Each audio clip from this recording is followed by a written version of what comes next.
Rewatching the film, what really stood out to you about how you guys closed out that game and made the plays in the end to win? I think we just made the plays that we needed to make down the stretch. The game we made it a little harder than it needed to be, but yet and still we'll take the win. Minnesota's a good team, and they're getting better and better. So it was a good challenge for us. I think that what I'm most proud of is the 33 assists. Our team sharing the ball, playing together, just a .5 mentality. How do you think you guys have gotten better, in that department? I think if you just look at the numbers together, 5th in assist rate, top 5 in passes made. What are some of the things you guys have just? How do you think you guys have taken those steps this year? The biggest step is talking to the team about how important it is to trust each other on the floor. And it's not always easy to implement. And then every day in our film and every day in our work, showing what that looks like. Is the guy is open, you got to give him the ball, you got to trust that he's going to make the next play, and then having ownership and responsibility to everyone on the floor to continue to make the next best play, whether that's scoring or moving the ball. But I think our guys are slowly but surely getting better in that area. What do you like about what Jackson's been doing? I just like his energy. He's coming in, he's keeping everything simple. He's setting screens, he's diving. When he has an opportunity to make a play in traffic, he's swinging the basketball, much to what I'm talking about, trusting it. And he's playing hard.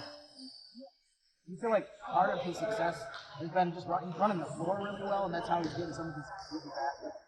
Yeah, it is. And it's something that he does well naturally. He can get up and down the floor easily. Defensively, he can guard multiple positions. I think he's just being active. He's keeping the game simple. He's playing at a high level as far as his effort is concerned, and he's just making plays for us. Yeah, we talked to Gary the other day, and something interesting he said was, it's good to have a coach where you don't feel like you always have somebody looking over your shoulder. You feel like you make a bad play, he's going to pull you immediately. What's the key to keeping guys like Nikhil, Jaxson engaged, even when their minutes are fluctuating sometimes? Having conversations with them, periodically about where they are, what they're doing well, what we can improve on. But more importantly, guys are going to make mistakes. As long as it's not effort mistakes, we're okay with that. Nikhil will take a couple shots. It's tough.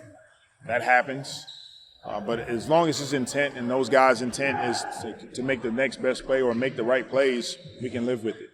We talked to Nikhil about his play last night. He said after that first shot, he realized that they were going to be very aggressive with him, and he was able to make that adjustment. What do you think about him being able to make that adjustment and kind of let his playmaking dictate how his game was going to go last night? I thought it was great. To Nikhil's point, he got his first shot blocked, and then he made the adjustment immediately. Teams know when he check into the game what he's capable of, and it's a credit to the work that he puts in.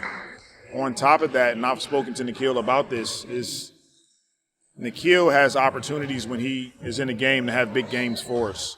And he has to continue to work to put himself in that position. Sometimes it's attacking the basket. Sometimes that's open threes, which he hit a couple big ones late in the game last night. And just keeping the game simple, making the next best play. I'll continue to reiterate that. But I thought last night was a solid night for Nikhil, and he just had a calm presence about it. After he got his shot blocked, was that something that you needed to say to him about moving to playmaking, or was it something that he just kind of picked up like, hey, they're being really aggressive, I got to make some other stuff happen?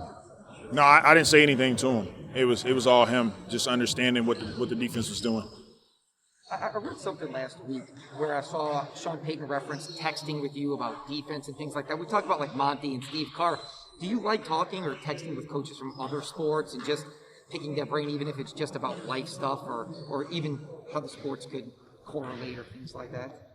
Yeah, absolutely. Sean and I have been texting, and they're in a similar position where we're in a similar position this season where they had a ton of injuries, and I thought he did an amazing job, his staff, with what they had, the guys that they had. And, they went out every game and they still competed.